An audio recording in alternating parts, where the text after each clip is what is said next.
All right, let's talk about titration. So the definition of titration is this. Drug titration is the process of adjusting the dose of a medication for the maximum benefit without adverse effects. When a drug has a narrow therapeutic index, titration is especially important because the range between the dose at which the drug is effective and the dose at which side effects occur is small. So you have kind of a very fine window in there. Cannabis is one of those where for some people the therapeutic index is quite large, so it doesn't really matter how much they take, and they don't really get side effects from it. But other people have, there's a very narrow therapeutic index amount in there, above which if they take too much, they get really uncomfortable side effects from it. So we have to learn how to help someone titrate their cannabis medicine. When we look at what the therapeutic index is of a drug, that refers to the dose, as we just talked about, that is the most effective with the least side effects. So if we look at this little diagram here, we can see high benefit, low dose. If we have a low dose, we have low benefit. If we have a high dose, we might have low benefit. But the optimal dose is where we get the best benefit from.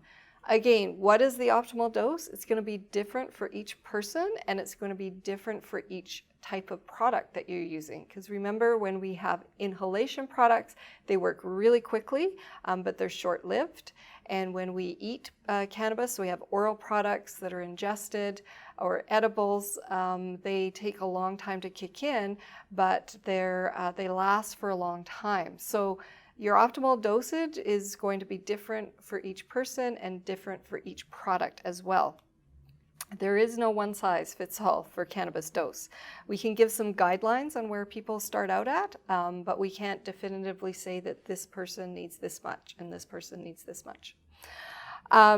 So again, we're looking for that individualized dose, and how we do that actually is we engage the patient or engage the consumer in the process. So instead of the educator or the physician or the healthcare practitioner telling the patient what to do and how to take it, we ask the patient to participate in that and say, hey, you listen to your body. What clues is it telling you about how well this medication is working for you? Do you need more? Do you need less? How effective is it? How well is it managing your symptoms? So this is where we can start to kind of dig down and help people find their own therapeutic index. One other thing to note is that a person's therapeutic index will change over time. Now we see this with other plant medicines and other drugs as well, is because theoretically, if you're taking a medicine, it's making changes in your body. So as time goes on, hopefully you won't need as much, or your body's changed, so we might need to switch things up a little bit. So again, keep that in mind, that our bodies are living, breathing, always changing organisms. They're not static. They're constantly changing. And so we have to always keep an eye on the products that we're using. Do we need to change the dose after a month or a year, or at some point, right? Okay, so let's look at cannabis titration methods. That's where, as we talked about, we do that incremental dosing. So we start at that low dose, we incrementally increase it, and that's usually over the course of days, over the course of weeks. We'll just slowly inch it up. Our goal is to avoid uncomfortable symptoms, but find the dose that is managing the symptoms to help someone have a better quality of life. By titrating it up like that, doing that slow titration, we can help the body to become much more acclimatized to the cannabis use. And so we always want to keep the person or the patient, the consumer, comfortable while they're doing that. We're always going to start with a low dose or a minimal dose, and then we'll slowly incrementally increase that. Rather than starting at a really high dose, a couple things with that is if a lower dose gives you the same benefits as a higher dose, why not take the lower dose? You save both time and money, and you're not going through as much product, and so it's just much more comfortable for the person. But also, if we start at a high dose, we can really overwhelm a person, and for especially new users, if they experience really uncomfortable side effects, they might be quite reluctant to use cannabis in the future because they started off with too high of a dose. They cause really a lot of discomfort, and then they become kind of shy of using that again. They don't want to experience that again. So we don't want to put somebody off the very medicine that could actually help them.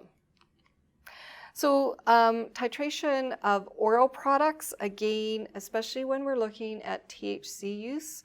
Remember, oral products, we eat that, it's ingested, and it can take 30 to 90 minutes to kick in, but it can last quite a long time. Plus, when we're taking a product orally, it goes through the liver, and the liver actually converts that THC into a more potent form of THC.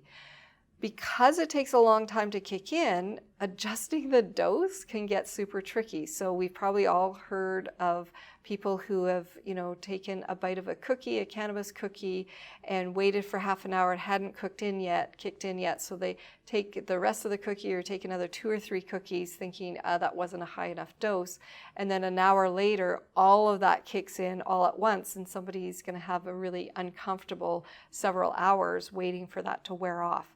This is the biggest reason for people visiting the emergency room is from eating too much cannabis and thinking they're fine for the first hour or two, and then it all kicks in at once and they get really uncomfortable and really overwhelmed with it. So cannabis products come in just a dropper or a syringe, so a liquid, soft gels as well, and a spray that you can spray in your mouth. Those are all different forms of oil that we have on the market at the moment. The easiest one to titrate, of course, is a dropper. So your dropper is going to have some numbering or measurements on it, so we can tell if we've got a quarter or a half. Some droppers or syringes might have even 0.1 of a mil, 0.2 mil, 0.3, that kind of thing, up to a full mil. So that's really much easier to just deliver 1 drop at a time. Soft gels, titration of soft gels just is not possible because you can't cut them in half. There's very little product within those little tiny soft gels. So if a person does just want to use soft gels, we want to find the lowest dose of them. So it's better that they need to take 2 or 3 rather than taking a high potency one that's too much for them. So we always want to start out at the lowest dose possible. Spray products are usually quite a high potency anyway, and that can make them a little bit more difficult because one spray may be delivering too much THC that makes them uncomfortable. So again, if someone's starting out, I always like to start out people with the oil product with either a dropper or a syringe, so we can just deliver that THC in drop doses. When we're talking about an oral oil product that is just CBD based, we don't have to be as careful with it. So then we can maybe try out soft gels and sprays in addition to that just oil product with a dropper, because the CBD is not psychoactive, so it's not going to cause any kind of uncomfortable side effects for that. So let's look at an example of titration of an oil product to help somebody who wants to sleep. Now, when we're using THC for sleep, we would use the oil product for someone who really wants to sustain that sleep. So someone who wakes up all the time, THC, once you find the right dose, you're going to get a really good 6 to 8 hours of good solid sleep. One thing we do have to remember as someone who is using THC to help them sleep is you bypass that REM or that dream stage. So for some people, they like that because it can suppress dreams that might be uncomfortable for them. Other people get a little weirded out if they're not dreaming at night, if they're used to dreaming all the time. So again, it's something we just want to remind people about. So your first night, you're going to start at 0.2 mils. That's really just a few drops of your THC oil. Again, that goes directly into the mouth. Needs to be taken anytime we have an oral product. An edible product, we need to add a fatty food with that to make sure that it gets digested properly and will kick in. The second night, again, that same dosage, just a few drops, 0.2 mils. And then if they're still not getting, if that's not enough to give them a good night's sleep, the next 2 nights we go up by 0.3 mils. And then again by 0.4 mils. So the goal is for someone to have a good 6 to 8 hours sleep, but wake up feeling refreshed, maybe a slight grogginess just for the first maybe 10 minutes, but we don't want someone who feels groggy for several hours after they wake up. One of the things that I always tell people is that you want to make sure that you're getting the right product or the right amount of product into you that allows you to have that 6 to 8 hours sleep, not feel groggy in the morning, and to just be able to get up and get on with your day. Also remember, THC, when we're using it for sleep, when we're using it as an edible form, it can take 30 to 90 minutes to kick in. And so we do have to plan that accordingly. So you always want to plan, up to 2 hours before the person wants to go to bed. Again, when we're using THC for sleep, for some people who might not like that feeling, kind of that sort of disorientation of feeling sort of stoned or impaired from cannabis, then we want to get them to take that 30 to 45 minutes before bed with a snack, and then make sure that they are in bed as that product starts to kick in. So if they do feel a little bit dizzy or disoriented, they're already safe in their bed. They can just close their eyes, turn off the light, and have a really good night's sleep. So inhalation products, a little bit easier to titrate the dosage on that because it doesn't last as long and it's not as potent in the body. So for beginners, we always say with any kind of inhalation products, whether it's smoking, of course we don't want people to be smoking anymore, but people still do. So 1 or 2 inhalations, you can do that best with a bong, or there's what's called one-hitter little pipes that you can use. Or with a vape pen or with a vaporizer, dry herb vaporizer.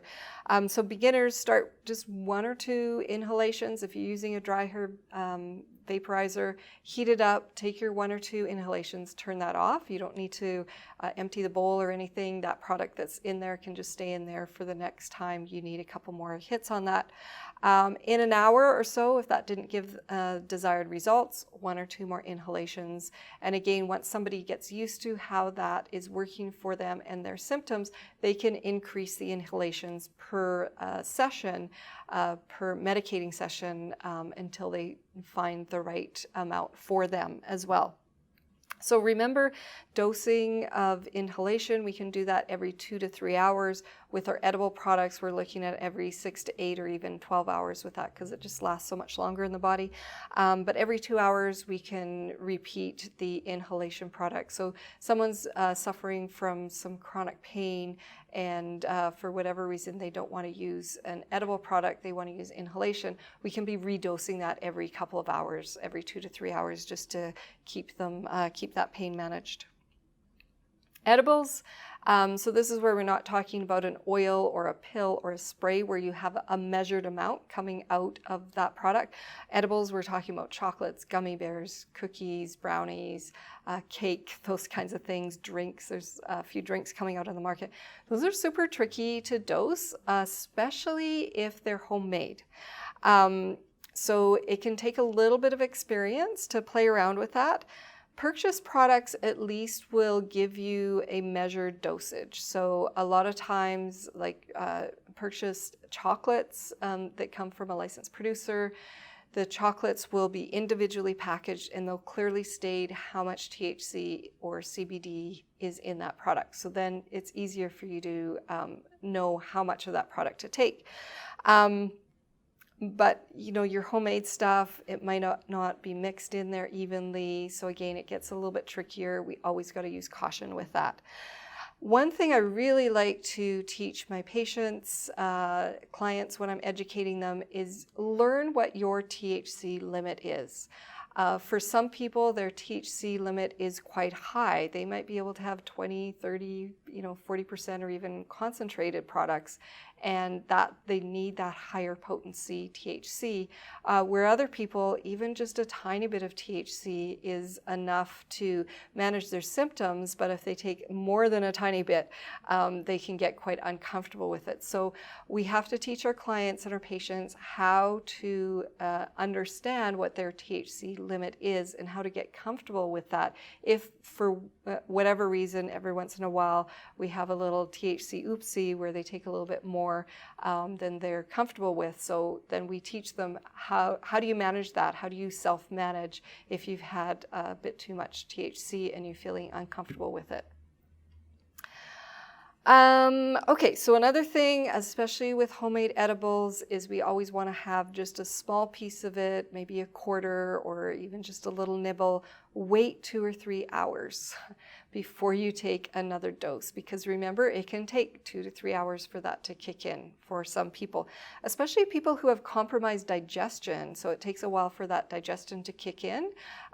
We really want to make sure that they're waiting at least 2.5 to 3 hours before they take another dose of that.